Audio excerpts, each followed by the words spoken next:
David Emeka is a senior analyst and works with the current affairs magazine, The International Interest. He joins us now from London to discuss this in more detail. David, thank you very much for your time. Let's just outline for viewers, if that's okay, how complex this operation is to try and recapture Western Mosul. Yep, good evening and thank you for having me. I really appreciate being on here. It's incredibly complex due to the humanitarian crisis that has been going on recently and which we are now facing. Due to the collateral damage that's taken place, particularly now in the West now, it's going to be forecasted to be quite severe simply because it's a very densely populated region of the city. This is going to be a difficult task for the forces to avoid unfortunate not only damage to buildings and infrastructure but to the actual civilians themselves, considering that this is going to have to be house-to-house urban guerrilla warfare.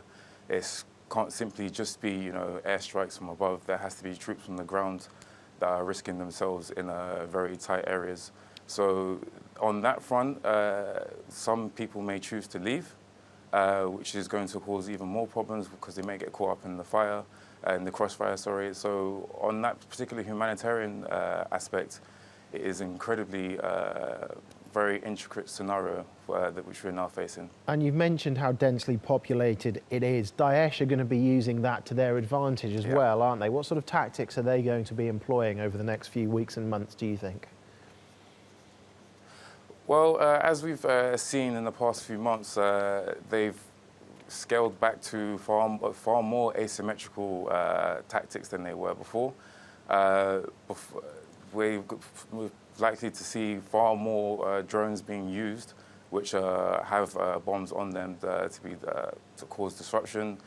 These actual tactics are far more cantankerous and far more problematic for the forces because there's going to be lines which will be made. Mines which will be laid. So it's going to be far more difficult for those troops who are on the ground to maneuver and actually get from house to house to clear out Daesh.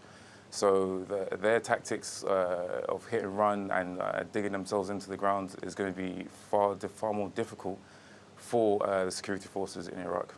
And what exactly will a victory look like here for the Iraqi forces? Obviously, if they force Daesh completely out of Mosul, that's going to do the group damage, but their ideology will still exist. And I suppose once Mosul is liberated completely, then the hard work begins again, doesn't it?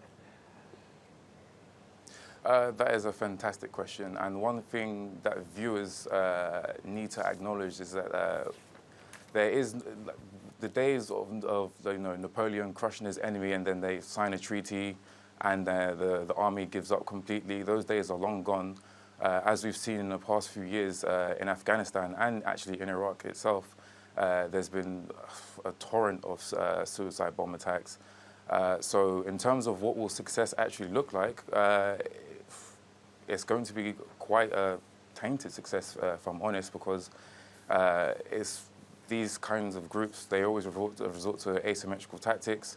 So although they may be cleared from the battlefield from one particular standpoint, I severely doubt they will actually stay away completely. They'll be going in and out, detonating bombs, detonating all kinds of things in marketplaces or in just local residential areas. So in terms of an actual success for the Iraqi government, I would imagine the Iraqi forces backed by the Iranian-backed militia will have a dominant stranglehold in Mosul and the rest of the country. But this brings us on to a further more important question of what's going to happen with the Kurdish forces that are on the ground and the Sunni tribesmen that are actually fighting on the ground as well. I mean, are they going to simply give up? The Kurds have been fighting tooth and nail inside Iraq very valiantly, and it's it's a complete fairy tale if we're going to assume that this is going to be simply the central government taking full control and having their own victory per se. Okay, David, good to talk to you. Thank you very much for your time.